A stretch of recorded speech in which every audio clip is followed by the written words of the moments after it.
Bom, e a gente volta a falar por aqui que após dias de tensão no Oriente Médio, o anúncio de um acordo entre os Estados Unidos e Irã trouxe alívio aos mercados internacionais. A reabertura do Estreito de Hormuz, rota por onde passa uma parcela significativa do petróleo mundial e também importante corredor logístico para fertilizantes, reduz preocupações com o abastecimento global.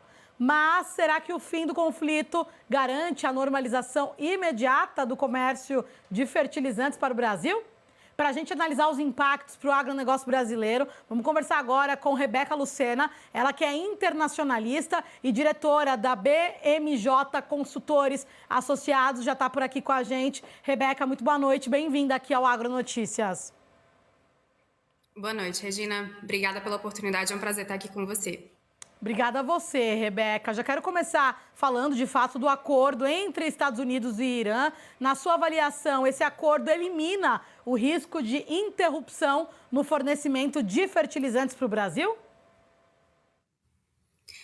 Regina, eu adoraria trazer ótimas notícias por aqui, mas de maneira muito pragmática, o cenário como ele está hoje, ele não elimina esse risco, tá? Eu acho que é importante a gente deixar muito claro para os nossos ouvintes que o acordo, na verdade, ele cria uma janela de negociação, né? E acho que os próximos 2 meses, cerca de 60 dias que a gente está considerando, serão mais decisivos, porque um dos principais pilares para a gente trazer essa estabilidade na região e retomar, né, o fornecimento das nossas rotas é a incerteza sobre o programa nuclear do Irã. Né, e tudo isso está perpassando essa negociação, que até então o que a gente tem são indicadores, mas a confiança dos nossos armadores e das seguradoras ainda pode demorar um pouco mais para voltar à janela de normalidade que a gente tinha anteriormente. O acordo e o avanço dessas negociações, ele começa a trazer uma redução de risco, de uma percepção de risco. Mas a gente está falando de uma trégua, né? E uma trégua que até então ela é vista como temporária. A gente não está falando de uma paz definitiva, e nesses últimos 3 meses que a gente vem analisando esse conflito, em vários momentos a gente se deparou com momentos de escalada de tensão, mas também com outros de sinalização de paz. Então a gente fala que o risco ele diminui, mas ele não desaparece por completo. Certo. E, Rebeca, a gente está acompanhando, né, essa reabertura do Estreito de Hormuz, com esse momento, né, ainda está uma reabertura parcial, a gente pode dizer que a logística dos fertilizantes, ela volta, de fato, à normalidade?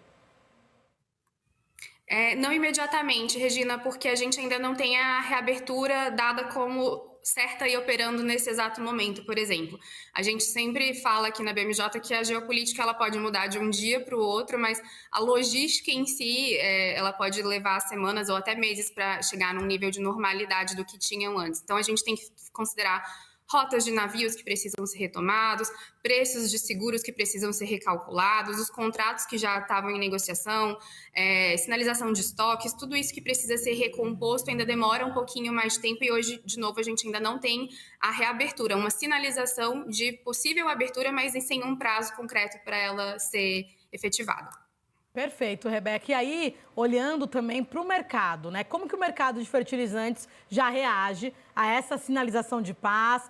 Ainda há uma cautela entre importadores e produtores? Como que vocês estão acompanhando? Ótima pergunta, Regina. Existe um pouco mais de otimismo, né, de positividade nesse cenário, nessa reação, mas ainda existe muita cautela.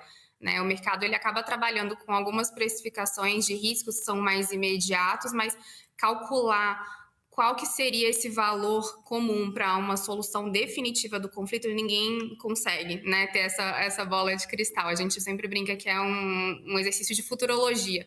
O que a gente vê de impacto mais imediato são algumas possíveis indicações de retomada, né, dos preços anteriores, com a expectativa dessa abertura, então a possível queda do barril de petróleo, mas como todos esses detalhes do acordo ainda estão sendo negociados, ainda tem uma situação em aberto, existe ainda muita cautela e ainda uma expectativa do que há por acontecer nesses próximos 60 dias. E, Rebeca, mesmo com o fim do conflito, quais riscos geopolíticos continuam no radar para o abastecimento brasileiro, né? É importante a gente falar disso para a gente se manter sempre em alerta. Exatamente. Acho que o principal risco, Regina, é o da fragilidade que a gente vê nesse cessar-fogo. Então, apesar de ter, né, esse programa nuclear em negociação, a gente ainda tem muitas tensões, para além do que tem de Estados Unidos e Irã. Né? A gente tem Israel no meio desse conflito, as instabilidades que a gente percebe no Líbano, que ainda está trazendo um pouco de incertezas naquela região do Mar Vermelho.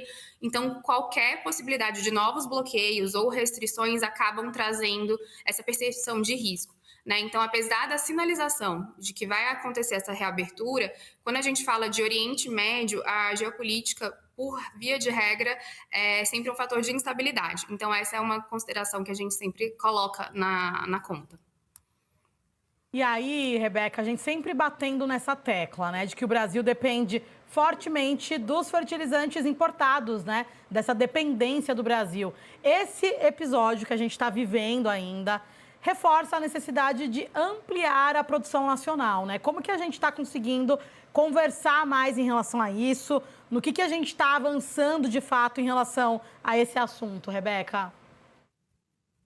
Esse, Regina, de fato é o principal pilar da nossa equação aqui, né? Então, desde o início da guerra entre a Rússia e a Ucrânia, que a gente nem está falando entre Irã e Estados Unidos, a gente já tinha se deparado com esse cenário muito desafiador e de uma complexa resolução, principalmente quando a gente fala em tempo de resposta. Né? Hoje, mais de 80% dos nossos fertilizantes, eles são importados. Então, é evidente que a gente tem uma dependência externa de um mercado muito grande e esse mercado ele é dominado por poucos players, né? A gente tem poucos fornecedores para essa quantidade. E nossa soja, milho, cana, enfim, respondem por mais de 70% desse consumo hoje de fertilizantes.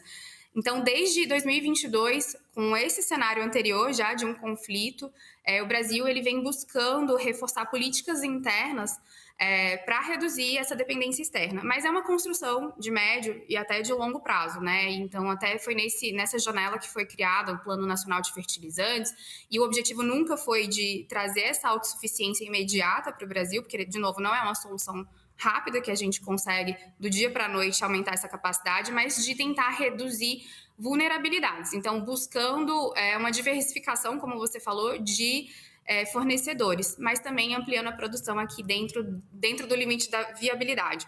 Mas acho que o fator que a gente precisa levar aqui em consideração é que o Brasil avançou de forma até considerável nessa diversificação de fornecedores, mas a gente caiu em um mesmo problema, né?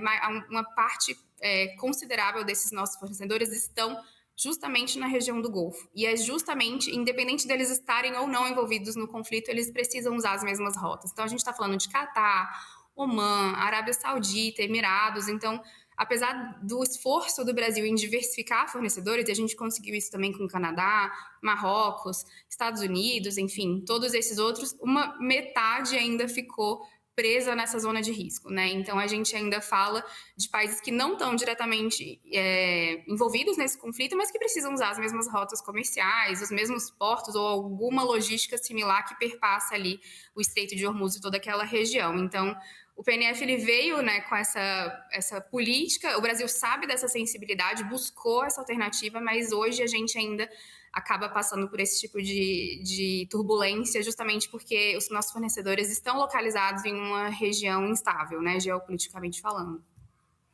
Rebeca, e a gente tentando aprender com todas essas crises, né? A gente tem ali também aquele episódio, aquele conflito todo entre Rússia e Ucrânia. A gente já falava sobre essa dependência, né? Um conflito que também não acabou ainda. E agora esse, a gente aqui batendo na tecla do quanto que o Brasil precisa evoluir em relação a isso para não ficar dependente cada vez mais. Obrigada, viu, Rebeca, pelas suas análises e informações de hoje. A gente espera numa próxima.